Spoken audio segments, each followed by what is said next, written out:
Bienvenue sur Azimut. Ici, nous parlons orientation. Retrouvez tous nos contenus et nos outils pour les parents sur azimut-orientation.com. Bonne écoute. Bonjour, aujourd'hui je suis au Crous de Paris et on va parler restauration universitaire. Je suis avec Yann Charpentier, coordinateur de la mission restauration, et Anne-Sophie Brancard, chargée de la mission transition écologique. Yann, on va commencer par vous. Comment fonctionne la restauration universitaire aujourd'hui ? Bonjour. Aujourd'hui, la restauration universitaire proposée par le Crous permet aux étudiants de bénéficier de repas complets, équilibrés et à prix social. Donc tous les étudiants et tous les étudiantes peuvent en bénéficier. Quand on arrive au sein d'un restaurant universitaire, on a une restauration à points.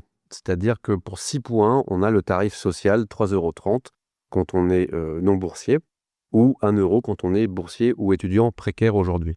Donc ce tarif à points, il est donc composé pour 4 points pour le plat principal avec son accompagnement. Donc on parle de féculents et de légumes puisqu'on propose toujours des menus équilibrés au sein de nos restaurants. Et on a ce qu'on appelle des périphériques, c'est-à-dire des entrées ou des desserts qui peuvent être à 1 point ou 2 points. Et donc on arrive à 4 plus 2 à 6 points, ce qui représente le repas équilibré tarif social. Donc un plat, son accompagnement féculents, légumes et entrée et dessert si on reste à 1 point ou 2 points. Et on peut évidemment, si on le souhaite, prendre plus de périphériques, une entrée supplémentaire ou un dessert supplémentaire en payant, sachant que le point supplémentaire dès qu'on dépasse 6 points coûte 55 centimes. D'accord. À qui s'adresse exactement le repas à 1 € dont vous parliez ?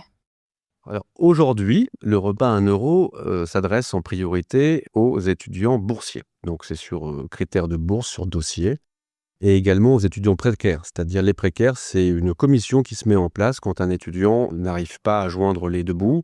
Il n'est pas boursier pour autant, mais il prouve par un dossier qui est examiné qu'il est précaire, qu'il a donc besoin de cette aide. Et donc à ce moment-là, on ouvre les droits à 1 € pour cet étudiant dit précaire mais non boursier. Il faut savoir qu'au Crous de Paris, 48% des repas qui sont pris sur nos structures, on a 77 structures de restauration au Crous de Paris, 24 restaurants universitaires, 48% est prise par les étudiants boursiers et précaires. Très bien. Est-ce que c'est les mêmes conditions qui vont rester pour le repas à 1 € à venir ou pas ? Je pense que vous avez dû en entendre parler. Effectivement, à compter du 1er mai, le gouvernement a souhaité que le tarif du repas dans les restaurants universitaires soit pour tous les étudiants à 1 €. Aujourd'hui, on a un tarif social qui est de 3,30 € pour les étudiants non boursiers et non précaires et 1 € pour les étudiants précaires et non précaires. Donc c'est déjà un tarif social, 3,30 € puisque le prix d'un repas, toutes charges confondues, coûte à peu près 8,50 € en fait au Crous. Et donc à partir du 1er mai, il faudra justifier d'une inscription d'un certificat de scolarité. Chaque étudiant pourra bénéficier du repas à 1 €. C'est une bonne nouvelle donc pour les étudiants. Très bonne nouvelle pour les étudiants. Où est-ce qu'on peut manger avec le Crous ? J'ai entendu qu'il y avait des restaurations et des cafétérias, surtout à Paris. Oui, exactement. Crous de Paris, donc 77 structures de restauration, 24 restaurants universitaires. Souvent, ces restaurants se situent au sein de campus universitaires. Mais on a également, comme je pense à Mabillon par exemple, qui est hors campus, au métro Mabillon, un restaurant universitaire. Ça, ce sont des modèles qui demandent de la surface, des mètres carrés disponibles. Donc effectivement, à Paris, pour les autres Crous, je ne sais pas, parce que chaque Crous est indépendant. Mais en tout cas, à Paris, le foncier est un sujet. Et également, le temps d'attente, ça peut prendre du temps quand il y a beaucoup de monde, les structures. Donc on a développé au fil des années de plus en plus de cafétérias, en fait. Et des cafétérias avec vente assistée, c'est-à-dire une vente au comptoir avec un agent qui délivre la prestation demandée. Et également des ventes libre-service, où là c'est un espace, de l'intérieur vous pénétrez et vous allez avoir des vitrines où vous vous servez vous-même pour prendre votre repas du midi, votre collation, et ensuite vous passez en caisse. Donc ça, ce sont des concepts qu'on a développés, mais qui existent dans le privé également, afin de fluidifier et de pouvoir toucher le plus grand nombre d'étudiants. Puisque sur l'Académie de Paris, on parle de 400 000 étudiants inscrits et 70 000 boursiers. De quoi sont composés les repas qui sont délivrés chaque jour ? Alors, comme je le disais dans la précédente question, un repas au Crous de Paris, c'est un plat protidique. Donc ça va être du poisson, de la viande ou une recette végétarienne aujourd'hui, puisqu'on a mis en place aussi des systèmes pour végétaliser les assiettes et avoir un impact carbone qui est plus faible. Mais je vais laisser Madame Brancard s'exprimer sur le sujet. Et donc ce plat protidique va ensuite être accompagné d'un féculent, toujours, et de légumes. Évidemment, si l'étudiant ne souhaite pas de légumes ou pas de féculents, il est adulte, il n'en prend pas. On a également sur ces restaurants universitaires, souvent, mais pas sur tous, des pôles pizza, où on peut avoir une pizza à 4 points, quand j'expliquais le système à points, et entrée et dessert, donc, avec un petit pain également. D'accord. Petit pain bio. Et concernant la qualité des produits? Au niveau de la qualité des produits, il y a une loi qui a été passée, qui est la loi Egalim, et qui nous impose en fait d'atteindre un objectif de 50% de produits labellisés, dont 20% de bio. Donc le Crous de Paris et tous les autres Crous, mais le Crous de Paris a fait un gros effort là-dessus. Il y a également une autre loi qui est la loi AGEC pour l'anti-gaspillage. Donc on a fait un gros travail. Aujourd'hui, on a 42% de produits labellisés sur l'année universitaire actuelle, dont 16% de bio, donc on atteint presque le seuil de 20% pour le bio, et on n'est pas loin du 50% sur l'année cumulée, et rien que sur le mois de février 2026, on a 57% de produits labellisés, donc on est à 18% de bio, donc là on arrive vraiment presque au seuil fixé par la loi. Donc les produits labellisés, ça va être du label rouge, ça va être des produits à haute valeur environnementale, le HVE, le CO2, du bleu blanc cœur, des choses comme ça. Et donc c'est calculé au niveau financier, c'est-à-dire que c'est le poids financier des achats labellisés sur le total des achats. Donc ça reprend en fait l'intégralité de nos structures. Donc ça veut dire qu'en restaurant universitaire, on va consommer beaucoup d'aliments, ce qu'on appelle première gamme, des aliments bruts, des légumes bruts, vraiment qui viennent du champ. Donc on doit laver, couper, traiter. Toutes nos entrées sont faites avec des légumes bruts. Ça représente plus en fait de volume de produits labellisés, puisqu'en cafétéria ou en vente libre-service, là on va acheter aussi des boissons, des sodas, pas labellisés. Et mine de rien, pour 400 000 étudiants, on en vend un certain nombre, donc ça pèse au niveau du pourcentage. Et malgré tout, on arrive à 42% de produits labellisés, donc on tend vraiment vers notre objectif. Et comment s'adaptent les menus au régime alimentaire particulier? Alors, régime alimentaire, il y a effectivement 2 aspects qu'on peut voir. Il y a l'aspect végétarien, on en a parlé, mais je vais laisser Madame Brancard développer. Et ensuite, il y a l'aspect allergie, on va dire, par rapport à des gens qui sont allergiques au lactose ou autre chose. Donc ça, nous, on ne traite pas. On ne traite pas parce que c'est énormément de contraintes en production, que ce soit pour les allergies. On indique évidemment, comme la loi nous l'impose, les allergènes qui sont à la disposition des clients pour pas qu'il y ait de problème avec des personnes allergiques qui viendraient se restaurer chez nous. Mais on fait pas attention à ça. On produit ce qu'on a à produire, en fait. Il y a des produits végétariens. On fait même des fois des plats végans. Pareil pour les gens qui sont végans, végétaliens. On en fait des fois, mais c'est pas quelque chose sur lequel on s'engage. Nous, on s'engage sur le végétarien pour la végétalisation des assiettes et baisser notre bilan carbone, mais pas sur tous les autres régimes alimentaires, en tout cas. On a trop de volume, en fait, pour pouvoir adapter aux gens. Et dans tous les cas, il y a forcément moyen de trouver quelque chose à manger dans ce qui sera proposé, je me doute. Oui, on a quand même une offre qui est assez large. Tous les jours, on a viande, poisson ou végé. Alors, il y a même des jours où on fait double végé. A priori, le double végé, tout le monde peut en manger. Donc, il y a le choix, oui. Très bien. Est-ce que vous pouvez me parler de la solution de paiement Easly? Tout à fait. Donc, la solution de paiement Easly, c'est notre solution de paiement, en fait, pour pouvoir identifier le statut de l'étudiant, savoir s'il est boursier, précaire ou non boursier. Donc là, c'est vrai qu'avec le repas à 1 € pour tous, ça n'aura plus de sens, mais néanmoins, ça en a un pour nous, afin de savoir si cette ouverture à 1 € pour tous les étudiants ne va pas impacter le nombre d'étudiants boursiers. Quand même, c'est une mesure à la base qui est faite pour les plus précaires. Donc pour nous, il est extrêmement important pour qu'on puisse voir. Aujourd'hui, on avait 1 400 000 étudiants, repas étudiants boursiers sur le Crous. On veut suivre effectivement si ce chiffre baisse avec l'ouverture à 1 € pour tous, puisque ça peut créer plus de monde qui vient dans nos restaurants, dans nos structures, et donc moins d'accès pour les boursiers. Donc on a besoin de regarder ça va être un indicateur très important pour nous. Donc Easly, pour nous, ça nous permet ça. C'est un porte-monnaie électronique qui est accessible depuis une application mobile ou la carte étudiant. En fait, quand l'étudiant s'inscrit à l'université, automatiquement, sur sa carte étudiant, sur la majorité des universités parisiennes en tout cas, la carte étudiant dispose de la puce Easly, et il y a un compte qui est créé au moment où il s'inscrit. Ensuite, l'étudiant doit activer son compte. Et donc, ça lui permet de bénéficier dans nos structures au prix étudiant, et donc en fonction de son statut, au prix à 1 €, ce qui ne sera plus le cas du coup à partir du 1er mai. On a également des structures, et je pense notamment à la Barge du Crous de Paris, qui est ouverte à tout le monde. Enfin, toutes nos structures sont potentiellement ouvertes à tout le monde, mais la Barge est un bon exemple. Des passants peuvent venir prendre un verre à la Barge. Et donc, on a une double tarification. Donc là, on est bien sûr, évidemment, obligé de payer par Esli pour pouvoir être identifié comme étudiant. Donc concrètement, c'est un compte en ligne, c'est un porte-monnaie électronique en ligne sécurisé sur lequel on vire de l'argent, soit depuis son compte bancaire via l'application, puisqu'on peut également payer dans nos structures avec un QR code via son smartphone ou directement avec la carte. Que ce soit l'argent n'est pas physiquement sur la carte, si on perd la carte, on ne perd pas l'argent, c'est un porte-monnaie électronique à distance et sur le compte aussi. Et donc ça va permettre aussi de fluidifier les passages en caisse, que c'est 4 à 5 fois plus rapide qu'un paiement en carte bancaire. Donc par rapport à notre défi du nombre qui est déjà d'actualité et qui, a priori, le sera encore plus à partir du 1er, 2 ou 4 mai, c'est très important que les étudiants activent leur compte et utilisent cette solution. Très bien. Quels sont les horaires et les contraintes pour les étudiants pour accéder justement à ces restaurants, cafétérias? Le Crous de Paris, les 77 structures de restauration, elles sont divisées en ce qu'on appelle des unités de gestion. En fait, il va y avoir un directeur ou une directrice qui gère ces unités de gestion. Pour la restauration universitaire, c'est 11h30, 14h.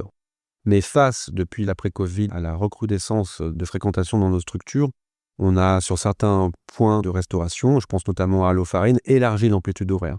Allo-Farine et Nation également sont des restaurants qui sont vraiment très saturés et très tôt dans le service. Donc on a ouvert plus tôt. On ouvre à 11h ou 11h15 et on ferme à 14h15 ou 14h30. Il y a certaines structures, et là je pense au restaurant universitaire Cuvier, ça n'aurait pas d'effet en fait d'ouvrir plus tôt, puisqu'en fait le restaurant n'est pas saturé entre 11h30 et midi 15, midi 30. Il commence à être saturé vraiment sur une période très faible en fait. Donc la contrainte évidemment, c'est si on vient se restaurer vers midi 45, ça va être le monde. Mais la principale contrainte pour nous, jus du Crous, c'est la pause méridienne. La pause méridienne au niveau des universités qui est pas suffisamment, il y a pas suffisamment d'amplitude en fait, et tous les étudiants sortent au même moment. Et donc quand on a 3 amphis de 500 personnes qui se vident à midi et demi et qu'on a 1500 personnes qui arrivent, inévitablement ça fait de la queue. Au niveau des cafétérias, on a donc une cinquantaine un petit peu moins de 50 cafétérias réparties sur le territoire parisien. Les horaires, pour la majorité, c'est variable d'une cafétéria à une autre, mais le minimum c'est 8h, 15h. Et on a des cafétérias qui sont ouvertes de 8h à 18h, voire 19h. Également, et c'est important quand même de le souligner, on a une restauration du soir au niveau de la Cité internationale. Sur le campus de la Cité internationale, on a un restaurant qui est ouvert tous les soirs de la semaine. Et également le samedi et le dimanche, on fait une offre brunch sur ce campus. Il y a une cafétéria ouverte le dimanche également. D'accord. Anne-Sophie, est-ce que vous pouvez nous parler de vos engagements liés à la transition écologique? Oui, bien sûr. En fait, j'interviens sur 2 aspects essentiels au niveau du Crous dans la transition écologique, à la fois en restauration et à la fois en hébergement. Alors ici, il me semble qu'on va parler plus de restauration.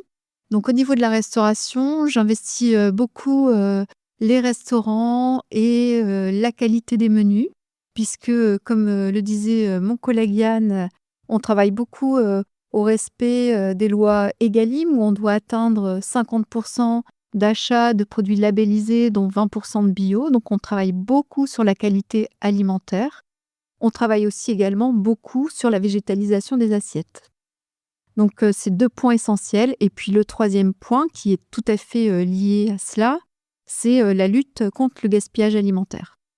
Par rapport à ça, j'ai cru comprendre que vous scanniez les assiettes des étudiants. En quoi est-ce que ça consiste? Alors oui, c'est assez nouveau. En fait, c'est une start-up qui travaille sur l'IA non générative, donc c'est très bien, qui permet en fait, en scannant chacun des plateaux des étudiants, de voir ce qu'il y a comme reste chaque jour. Donc on peut analyser, nous, après, en recul, chacune des assiettes et voir ce qui a été le plus gaspillé. Donc il y a beaucoup d'assiettes qui reviennent vides, heureusement. Donc au niveau du Crous de Paris, le gaspillage est évalué à peu près 23-24 grammes par assiette, ce qui est assez faible malgré tout, mais je pense qu'on peut encore faire mieux.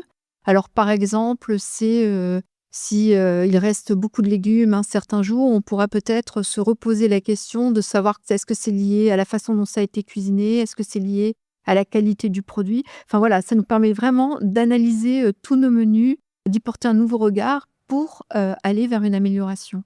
Très bien. Comment est-ce que vous échangez avec les étudiants justement sur ces menus qui sont proposés? Alors depuis 2 ans, nous avons mis en place des commissions menus dans chacun des restaurants.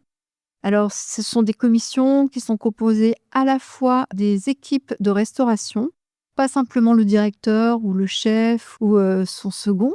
En fait, on essaye de réunir à la fois la personne qui gère la plonge, peut-être l'agent qui gère les caisses, et puis les cuisinants et le directeur, et puis bien entendu des étudiants.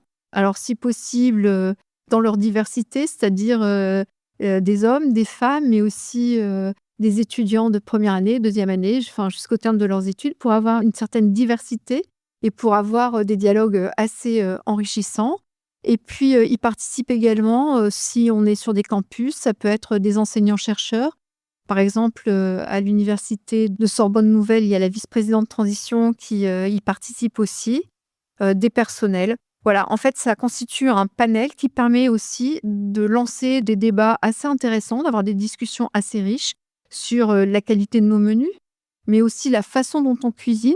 Et puis, ça nous permet aussi de rappeler les objectifs qu'on a et puis d'écouter les étudiants. C'est hyper important, le retour des étudiants et de leurs attentes. On sait qu'aujourd'hui, il y a une forte attente de végétalisation des menus et on va en ce sens-là. Donc voilà, ça nous permet vraiment d'apprendre à mieux nous connaître pour progresser aussi sur la qualité de nos repas servis.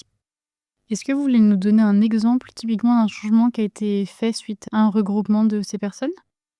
Par exemple, dans certains restaurants où les étudiants qui étaient présents font pas mal de sport, ils ont sollicité le fait d'avoir plus de protéines dans les repas. Donc, c'était de se dire, peut-être que maintenant, on va pouvoir mettre davantage d'œufs en entrée et peut-être aussi davantage de fromage blanc qui sont riches en protéines. Comme ça donne plus de latitude aux étudiants pour composer leur menu comme ils le souhaitent et répondre à leurs attentes. Alors ça peut être ça, mais alors on a eu des demandes quelquefois un petit peu plus drôles. Par exemple, des étudiants Erasmus qui disaient: «Mais nous, on vient en France, on veut goûter la gastronomie française. Est-ce que vous pourriez réintroduire le vin à table?» par exemple.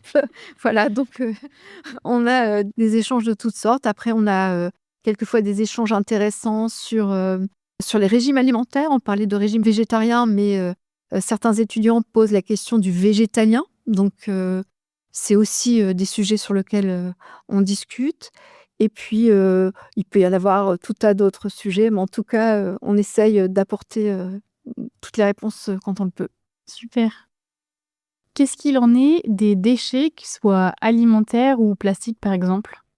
Concernant l'alimentation, le Crous de Paris a un marché public qui permet de gérer tous les biodéchets. Et pour ce qui est du plastique, nous travaillons beaucoup pour les supprimer petit à petit.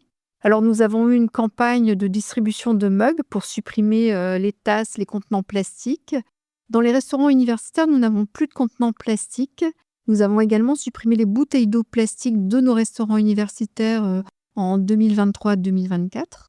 Donc là, aujourd'hui, on est en train de retravailler sur un marché pour les boissons et nous avons aussi cette optique-là de remplacer le maximum en fait de contenants plastiques par d'autres types de contenants. Mais on peut tout simplement dire que finalement, le meilleur déchet est celui qui n'existe pas. Très bien. Si je pouvais rajouter un point, c'est qu'on essaye de travailler de plus en plus sur une alimentation végétarienne qui soit une alimentation plaisir, qu'on travaille beaucoup aussi à tout ce qui est éducatif et qu'on a pour projet à terme de développer des temps où on pourrait échanger avec les étudiants sur les qualités nutritionnelles, la nutrition, les performances intellectuelles, la nutrition, le sport, pour pouvoir sensibiliser davantage les étudiants. Puisque au niveau des restaurants universitaires, on a déjà mis en place pas mal d'animations pour sensibiliser au label. Par exemple, aujourd'hui, à Nation, il y avait le groupement des agriculteurs bio qui était présent sur site.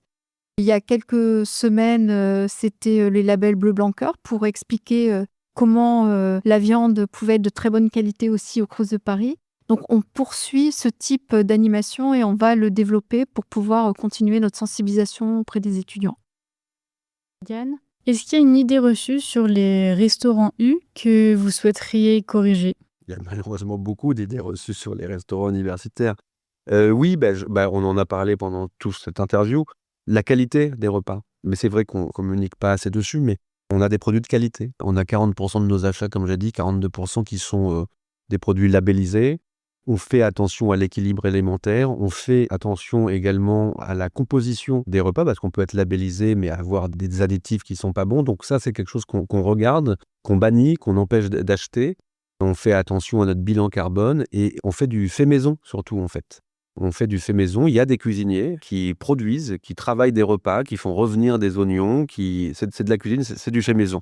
Et ça, on le sait pas assez. Également, on est, au vu des volumes, parce que ça représente l'année dernière, c'est 3,7 millions de repas.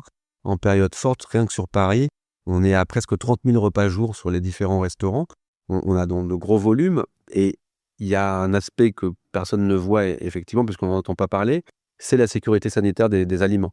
On est extrêmement inspecté au vu de notre volume par les services de vétérinaires, ce qu'on appelle la DDPP, la Direction départementale de la protection des populations.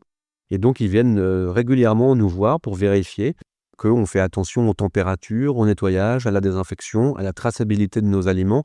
On respecte la réglementation en matière de sécurité sanitaire. Et c'est le cas. C'est-à-dire que les gens ne se rendent pas compte, mais il y a, par exemple, je pense au restaurant de Cuvier, 2400 repas jour le midi. C'est en fait plus de 30 personnes qui travaillent là et qui font attention à tout ça. Donc, il y a une vraie technicité qui disparaît sous le volume et sur le côté aussi de moins en moins aujourd'hui, mais de l'ancien temps, on va dire, dans les cantines du Crous. Aujourd'hui, ce sont vraiment des restaurants universitaires. Anne-Sophie, est-ce que vous voulez compléter cette idée reçue? Alors, c'est vrai qu'on pense souvent quand on vient en Crous que ce n'est pas, de grande qualité parce qu'en fait, on produit tellement en nombre que ce n'est presque pas possible. Mais c'est une vraie idée reçue parce qu'en fait, les Crous et le Crous de Paris, se bat pour, des menus, de qualité, tous les jours et on travaille beaucoup le fait maison. Donc, les entrées souvent sont faites maison avec des légumes qui ont été épluchés et préparés, en cuisine. Idem pour les plats principaux. Donc, oui, on travaille beaucoup le fait maison et la qualité au Crous de Paris, contrairement peut-être à des idées reçues. Et quand on prend un fruit au Crous de Paris, souvent il est bio. Très bien, merci beaucoup. D'accord, très intéressant. Merci beaucoup à tous les deux. Merci. Pour aller plus loin dans l'accompagnement de votre enfant, rendez-vous sur azimut-orientation.com. Tous nos contenus y sont classés par thématique et vous pourrez consulter notre calendrier, notre annuaire d'experts et vous inscrire à la newsletter pour ne rien louper. Merci pour votre fidélité. À bientôt.